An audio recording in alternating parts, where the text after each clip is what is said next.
The Lottery Ticket by Anton Chekhov. Ivan Dmitritch, a middle-class man who lived with his family on an income of 1,200 a year and was very well satisfied with his lot, sat down on the sofa after supper and began reading the newspaper. "I forgot to look at the newspaper today," his wife said to him as she cleared the table. "Look and see whether the list of drawings is there." "Yes, it is," said Ivan Dmitritch, "but hasn't your ticket lapsed?" "No, I took the interest on Tuesday." "What is the number?" "Series 9499, number 26. "All right, we will look. 94.99 and 26. Ivan Dmitritch had no faith in lottery luck, and would not, as a rule, have consented to look at the lists of winning numbers. But now, as he had nothing else to do, and as the newspaper was before his eyes, he passed his finger downwards along the column of numbers, and immediately, as though in mockery of his scepticism, no further than the second line from the top, his eye was caught by the figure 9,499. Unable to believe his eyes, he hurriedly dropped the paper on his knees without looking to see the number of the ticket. And just as though someone had given him a douche of cold water, he felt an agreeable chill in the pit of the stomach, tingling and terrible and sweet. "Masha 9499 is there," he said in a hollow voice. His wife looked at his astonished and panic-stricken face and realized that he was not joking. 9,499? she asked, turning pale and dropping the folded tablecloth on the table. Yes, it really is there." "And the number of the ticket?" "Oh, yes. There's the number of the ticket, too. But stay. Wait. No, I say. Anyway, the number of our series is there. Anyway, you understand." Looking at his wife, Ivan Dmitritch gave a broad, senseless smile, like a baby when a bright object is shown it. His wife smiled too. It was as pleasant to her as to him that he only mentioned the series, and did not try to find out the number of the winning ticket. To torment and tantalize oneself with hopes of possible fortune is so sweet, so thrilling. "It is our series," said Ivan Dmitritch after a long silence. "So there is a probability that we have won. It's only a probability, but there it is." "Well, now look. Wait a little. We have plenty of time to be disappointed. It's on the second line from the top, so the prize is 75,000. That's not money, but power, capital.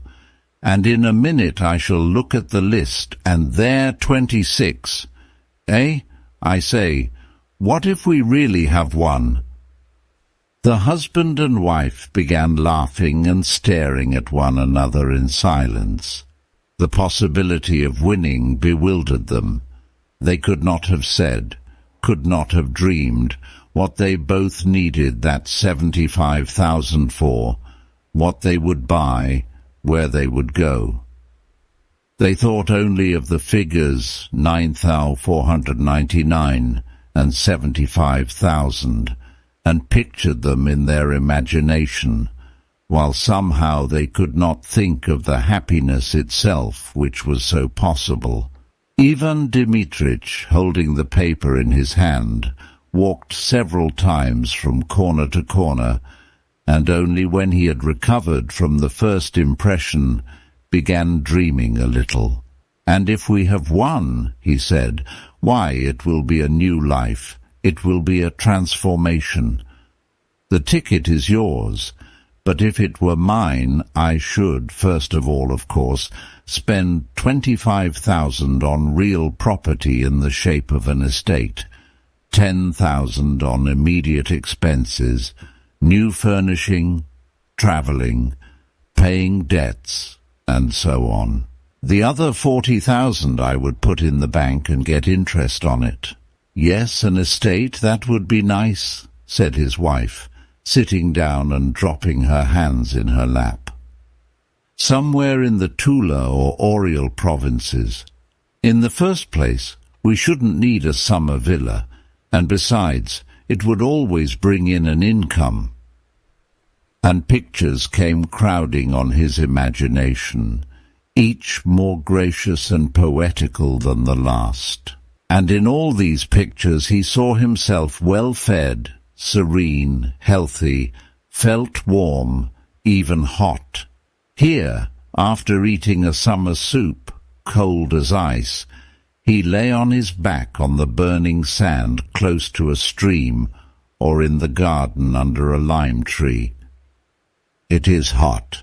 His little boy and girl are crawling about near him, digging in the sand or catching ladybirds in the grass.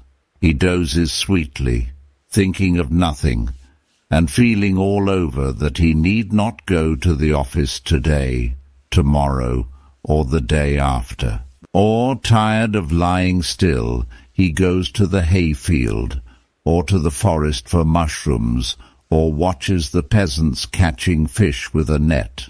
When the sun sets, he takes a towel and soap and saunters to the bathing shed, where he undresses at his leisure, slowly rubs his bare chest with his hands, and goes into the water. And in the water, near the opaque soapy circles, little fish flit to and fro, and green water weeds nod their heads. After bathing there is tea with cream and milk rolls. In the evening a walk or vint with the neighbours. Yes, it would be nice to buy an estate, said his wife, also dreaming, and from her face it was evident that she was enchanted by her thoughts. Ivan Dmitritch pictured to himself autumn with its rains, its cold evenings, and its St. Martin's summer. At that season he would have to take longer walks about the garden and beside the river, so as to get thoroughly chilled, and then drink a big glass of vodka and eat a salted mushroom or a soused cucumber, and then drink another. The children would come running from the kitchen garden, bringing a carrot and a radish smelling of fresh earth. And then he would lie stretched full length on the sofa, and in leisurely fashion turn over the pages of some illustrated magazine, or, covering his face with it and unbuttoning his waistcoat, give himself up to slumber. The St. Martin summer is followed by cloudy, gloomy weather. It rains day and night, the bare trees weep, the wind is damp and cold. The dogs, the horses, the fowls, all are wet, depressed, downcast.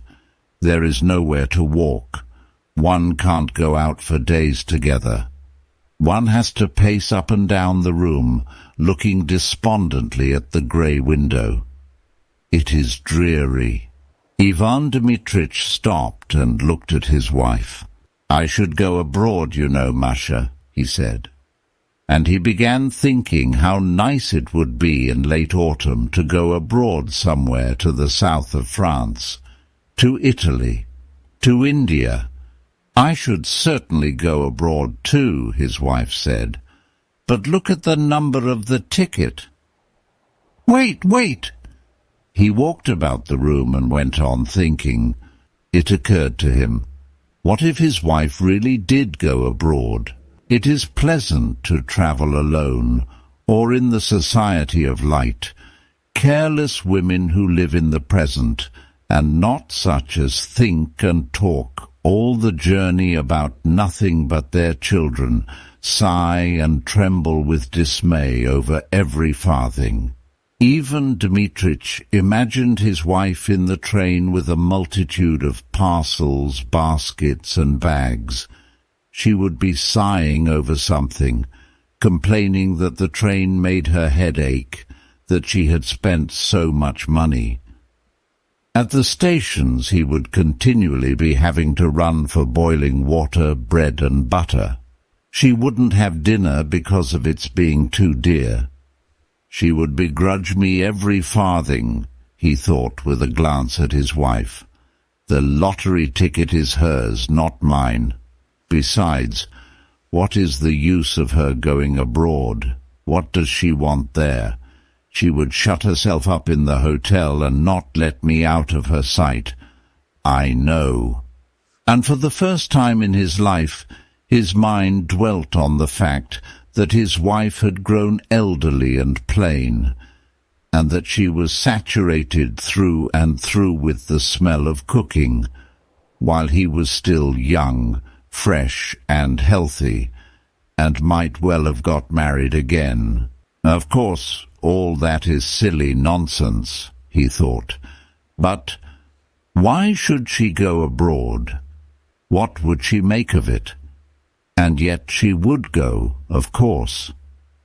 I can fancy. In reality it is all one to her, whether it is Naples or Klin. She would only be in my way. I should be dependent upon her. I can fancy how, like a regular woman, she will lock the money up as soon as she gets it. She will hide it from me.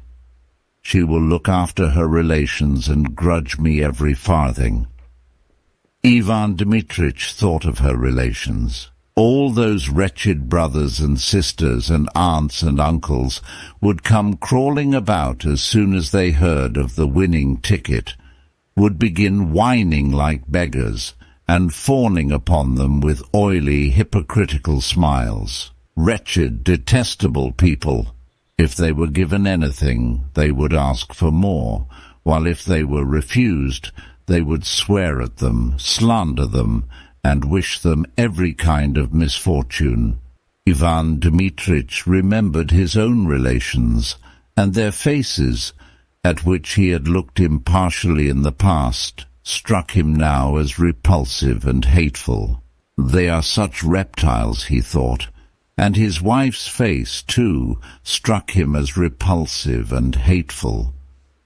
Anger surged up in his heart against her, and he thought malignantly, "She knows nothing about money, and so she's stingy. If she won it, she would give me 100 rubles and put the rest away under lock and key." And he looked at his wife, not with a smile now, but with hatred. She glanced at him too, and also with hatred and anger. She had her own daydreams, her own plans, her own reflections. She understood perfectly well what her husband's dreams were. She knew who would be the first to try and grab her winnings. "It's very nice making daydreams at other people's expense," is what her eyes expressed. "No, don't you dare." Her husband understood her look. Hatred began stirring again in his breast, and in order to annoy his wife, he glanced quickly to spite her at the 4th page on the newspaper and read out triumphantly, "Series 9499, number 46, not 26. Hatred and hope both disappeared at once, and it began immediately to seem to Ivan Dmitrich and his wife that their rooms were dark and small and low-pitched, that the supper they had been eating was not doing them good, but lying heavy on their stomachs, that the evenings were long and wearisome. "What the devil's the meaning of it?" said Ivan Dmitrich, beginning to be ill-humoured.